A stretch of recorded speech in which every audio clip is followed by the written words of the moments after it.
All right, aspirants, listen up. If you're gearing up for your exams, you absolutely have to get a grip on the RBI's monetary policy framework. So today, we're taking a deep dive into their latest discussion paper, and I'm going to pull out all the essential insights you're going to need to ace this topic. So what's the game plan? Well, first we'll kick things off with the absolute basics of India's inflation framework. Then we'll look at its report card. Has it actually worked? After that, we'll jump into the big debates, like headline versus core inflation. And finally, we'll wrap it all up with the most important takeaways that you can directly use in your exams. Let's get started. Okay, let's start at square one, with the foundation. This is the bedrock of everything we're going to talk about today, the Flexible Inflation Targeting Framework, or as you'll see it, FIT. Getting this concept is absolutely critical. So this framework was adopted back in 2016, and the key word here is flexible. See, it's not just about crushing inflation at all costs. Think of it like a tightrope walk. The RBI's main job is to control prices for sure, but it also has to support economic growth. It's this balancing act that's so crucial for a fast-developing economy like ours. And this, right here, this is the golden rule. It's the number at the heart of India's monetary policy. The target for Consumer Price Index, or CPI, inflation is set at 4%. But, and this is important, it's not rigid. There's a tolerance band of plus or minus 2%. So what does that mean in plain English? Well, the RBI is basically happy as long as inflation stays somewhere between 2 and 6%. That's its comfort zone. Now for your prelims, you want to commit these dates to memory. The journey started in 2016 when the FIT framework was officially adopted. Then, in 2021, we had the first 5-year review, and they decided to stick with the same 4 plus or minus 2% target. And that brings us to today, because the next review is due in 2026, and that's exactly why the RBI has put out this whole discussion paper. All right, so that's the theory, but how has this whole framework actually worked out in the real world over the last 9 years? Let's dig into the report card and see what the data says.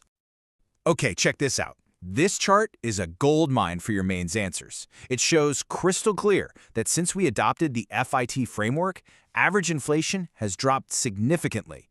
We went from 6.8% in the 4 years before FIT down to 4.9% in the 9 years since.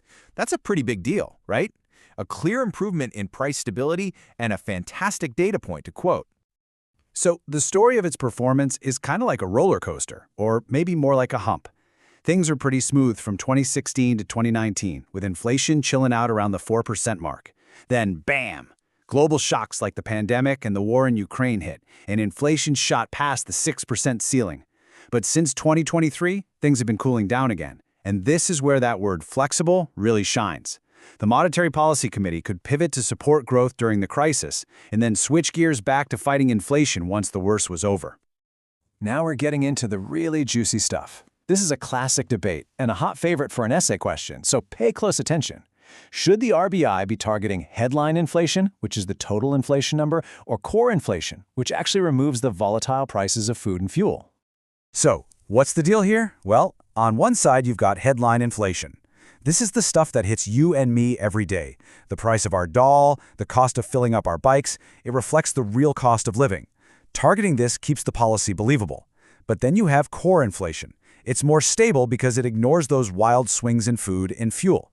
It's a cleaner signal, something the RBI can actually influence more directly with its interest rate decisions. So it's a real trade-off. And you don't have to take my word for it. The RBI governor himself, Shaktikanta Das, put it very simply. He said that ignoring headline inflation would make no sense to the average citizen. And that really gets to the core of it. It's all about public trust and credibility. If the central bank starts ignoring the prices people feel in their pockets every single day, it's going to lose that trust. And this chart right here, this is the mic drop moment. It shows you exactly why this isn't just an academic debate in India. Look at that number.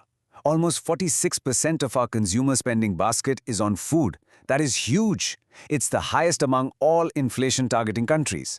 For the average Indian family, food prices are everything. You simply can't ignore them. We're literally in a league of our own on this. So that naturally leads us to the next big question. We've talked about what to target, but what about the target itself? Is 4% still the right number for India, and is that plus or minus 2% band still the right size? You know, the RBI is basically asking a really fundamental question here.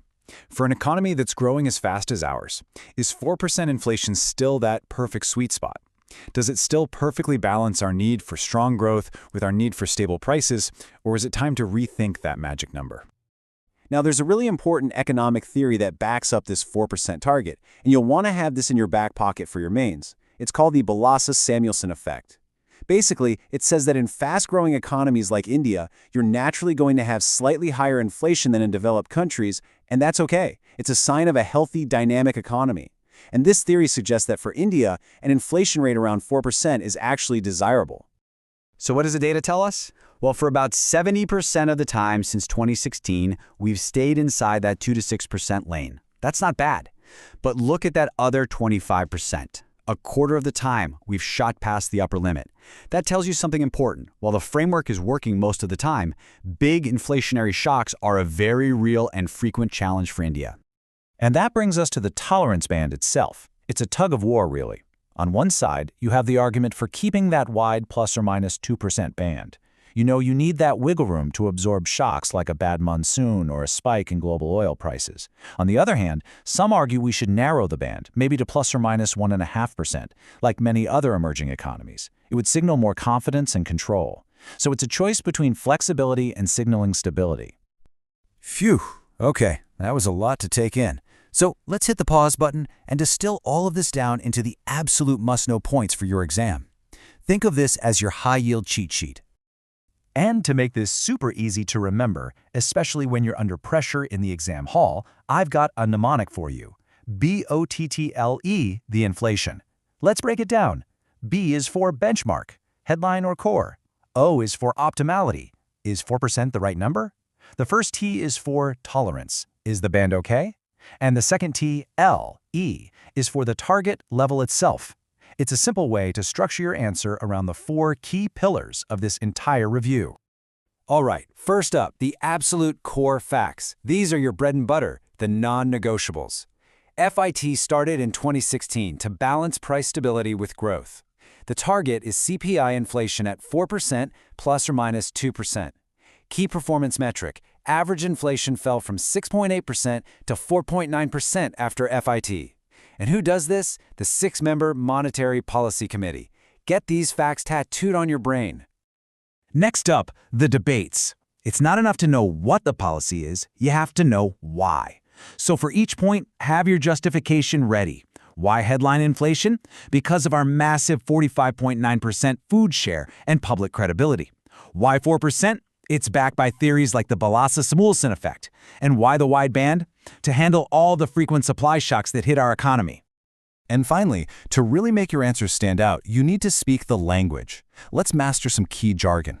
First, threshold inflation. That's the tipping point where inflation starts hurting growth, which for India is estimated to be between 4 and 6%. Next, the Taylor rule, a sort of guide for setting interest rates. And finally, spillover effects. This is the idea that a spike in tomato prices doesn't just stay there, it can bleed into other parts of the economy. Using these terms will show you really know your stuff. So when you strip it all away, all the data, all the debates, it really comes down to one single massive question for India's future. In a world that's getting more uncertain, with more global shocks and climate events, what's the right path? Should our monetary policy prioritize rigid stability above all else, or should it embrace even more flexibility to keep our fast-growing economy chugging along? That is the core challenge the RBI faces, and the key question you should be thinking about.